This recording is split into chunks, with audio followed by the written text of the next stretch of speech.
Podcasts on UNC-TV.org are made possible through the financial contributions of viewers like you, who invite you to join them in supporting UNC-TV.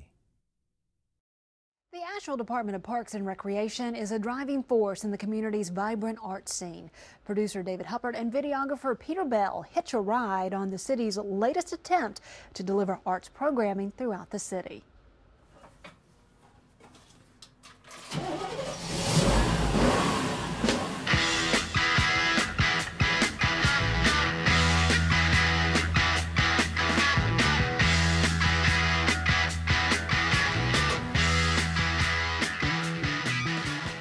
We actually anticipate this to be a much more cost-effective way of bringing art programming out to the community rather than in the way that we were bringing it before.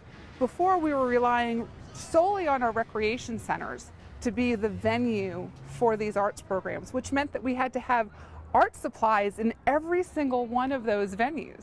Now I only need one set in one truck. How about I take 4 of you on the truck right now? Diane Ruggiero calls the Easel Rider a cross between a bookmobile and an ice cream truck. So come on in. A mobile art laboratory feeding Asheville's insatiable appetite for art. Heart.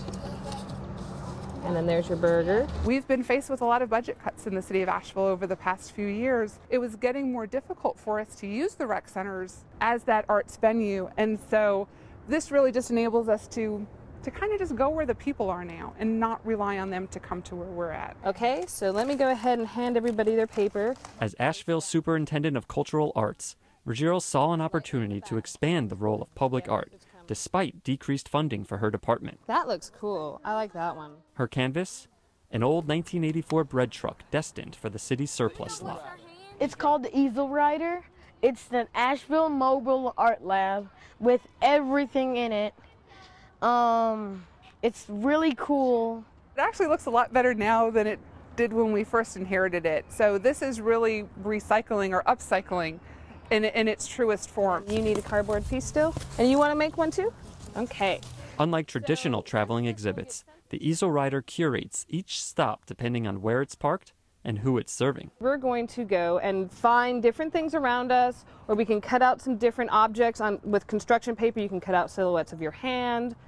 Whatever you want, that's your choice. And then we're going to go ahead and expose them and hang them up here to dry. 1, 2, 3. Flip it over. Put your picture on it. Okay, so now just keep an eye on it and watch it as it starts to fade. If the Easel Rider had a manual, it would read something like this. Load the vehicle with as many art supplies as possible, ask the community where art programming is desired, and hit the gas. As we become more and more public, I'm expecting that people are going to be like, oh, you know, the mobile art lab's here, the Easel Rider's here, and it's going to be a source of fun and a source of education. Mark Coven is a sculptor and extended media artist who helped Ruggiero upfit the mobile art lab. Together, they stocked the Easel Rider with conventional craft supplies, as well as newer technologies like LED throwies. They also included an onboard generator capable of powering PA systems and a 6800 lumen projector. Getting people involved, having like a mobile art lab that can go out to the community rather than require them to go to like a space, allows us flexibility in what we can do. For me, it serves the community, it serves the artists, it serves the city. It's a win-win-win-win situation from my perspective. I really do. I think it's a great situation. The fully equipped mobile art lab hit the streets in early 2011 and quickly caught the attention of Asheville's art community. When I first heard about this project, I was like, wait a minute, what? Like, it has how many amps, and like you can project how far, and how, I mean, it's a really rare resource. I've never heard of anything like it before. So I think this project in particular surprised me, but the fact that it's here in Asheville is kind of like, of course it's in Asheville.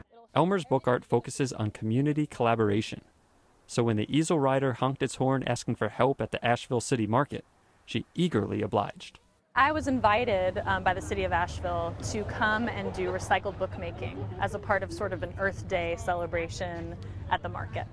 So I was given a bunch of supplies by the city of Asheville Easel Rider, and they gave me a bunch of forms and cereal box covers, and using all of that to make books of recycled materials with visitors for free. And I'm going to get you some thread and a needle. I'm making a book out of recycled paper, and I'm going to do the stamp here. There you go. And then go ahead and pull that. And that shows the date that I did it again. Art is something that we need more and more and more of. It's something that's joyful. It's a way to express yourself.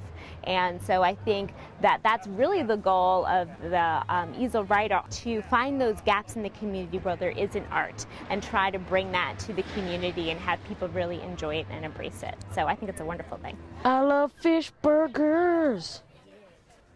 The Asheville Department of Parks, Recreation and Cultural Resources has a Facebook page where you can track the Easel Writer and also offer suggestions for art programming throughout the city. You can visit their Facebook page at facebook.com/APRCA. We also have a link on our website at UNC-TV.org/NCNow. Podcasts on UNC-TV.org are made possible through the financial contributions of viewers like you, who invite you to join them in supporting UNC-TV.